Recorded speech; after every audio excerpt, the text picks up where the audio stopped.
So I wanted to show you my top bar hive and how I built it and why I built it this way. Um, so you see here I put a little frame, a nuc frame, out in front of the actual trough of the top bar itself. This has been sitting for about, well, it's been sitting vacant for a year, so it's got all kinds of mouse crap and stuff in it. I haven't cleaned it up too much, and so there's some ants, but in any case, it shows how I built it and why I built it this way. So when I first went to get a bee colony up here in Ontario, the only way to really get them is through nukes or nucleus hives. So you can't really get packages up here. So then I started looking at how to get the nucleus to go into a top bar. And if you look on the internet, there's a lot of people that advocate slicing the corners off of the Langstroth frames and fitting them in.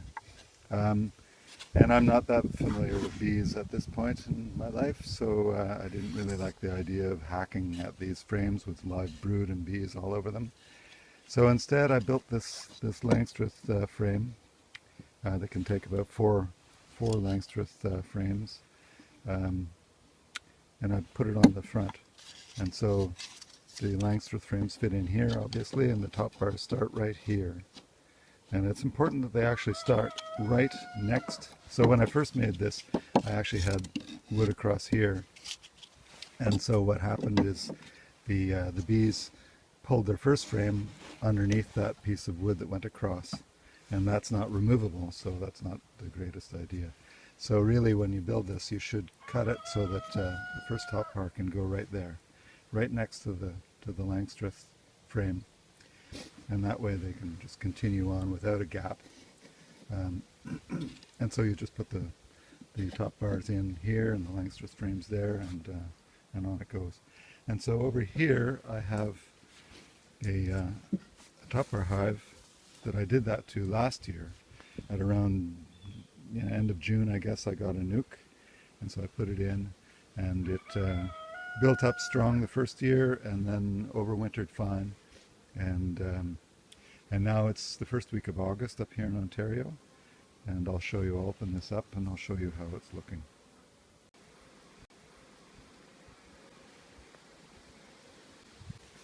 So let me open this up, show you the face I put on it, just because I thought it looked cute.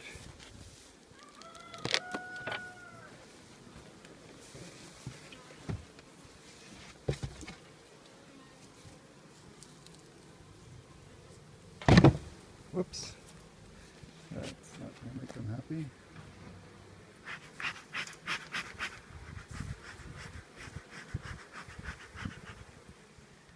No, they're okay.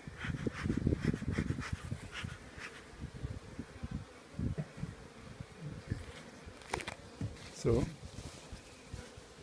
I'm going to prop this all over my iPhone. Here's where I started the nuc last year. I'm going to take this off. I put this on because there's a lot of room between the top of the Langstroth frames in here and the top of the top bar hive. And they were filling it full of honeycomb. And every time I lifted the top bar hive cover off, it broke the honeycomb and there was honey dripping down. It was a gooey mess. And this will happen again as soon as I do this, I'm sure. Yes. So I'm going to put that over here, try to smoke those guys off in a minute and scrape that up. So you can see it certainly looks like these frames, and I guess there's only 3 of them in here, are honey frames, but I'll take a look and see. And if they are just honey, I'm going to steal a couple of them.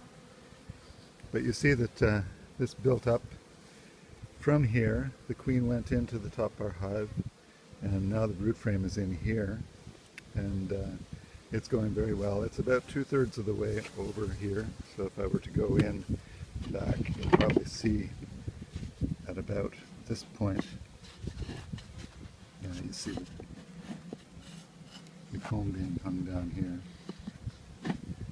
right, and that's all honey, or nectar at this point, but will be honey. So anyway, it's doing very well, and that's how I transferred the nuke into the topper hive.